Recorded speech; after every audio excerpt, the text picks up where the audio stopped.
الحمد لله رب العالمين والصلاة والسلام على نبينا محمد وعلى آله وصحبه اجمعین۔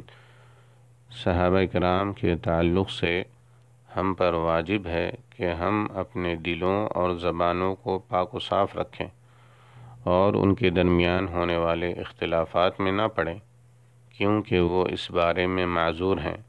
انہوں نے اجتہاد کیا، اور اجتہاد کرنے والا اگر صحیح رائے تک پہنچتا ہے تو اس کو 2 اجر ملتے ہیں، اور اگر صحیح رائے تک نہیں پہنچتا ہے تو اسے اجتہاد کرنے کا 1 اجر ملتا ہے۔ صحابہ کرام کی نیکیاں اور فضائل بہت زیادہ ہیں۔ وہ اللہ تعالیٰ پر، اس کے رسول پر ایمان لائے، اللہ کی راہ میں جہاد کیا، اس کی خاطر ہجرت کی، اور رسول اللہ صلی اللہ علیہ وسلم کی مدد کی۔ رسول اللہ صلی اللہ علیہ وسلم سے ثابت ہے کہ صحابہ کرام زمانے کے سب سے بہترین لوگ ہیں، اور ان کی طرف سے 1 مد کا صدقہ دوسروں کے احد پہاڑ کے برابر سونا صدقہ کرنے سے افضل ہے۔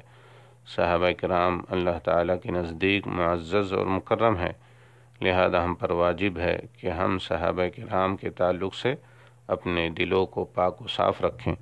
اللہ تعالیٰ کا فرمان ہے، والذین جاءوا من بعدهم یقولون ربنا اغفر لنا ولإخواننا الذین سبقونا بالایمان ولا تجعل في قلوبنا غلا للذین آمنوا ربنا انک رؤوف رحیم۔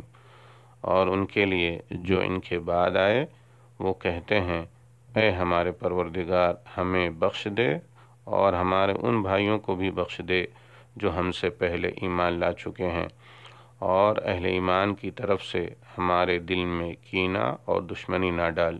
سورہ الحشر آیت نمبر 10۔ السلام علیکم ورحمۃ اللہ وبرکاتہ۔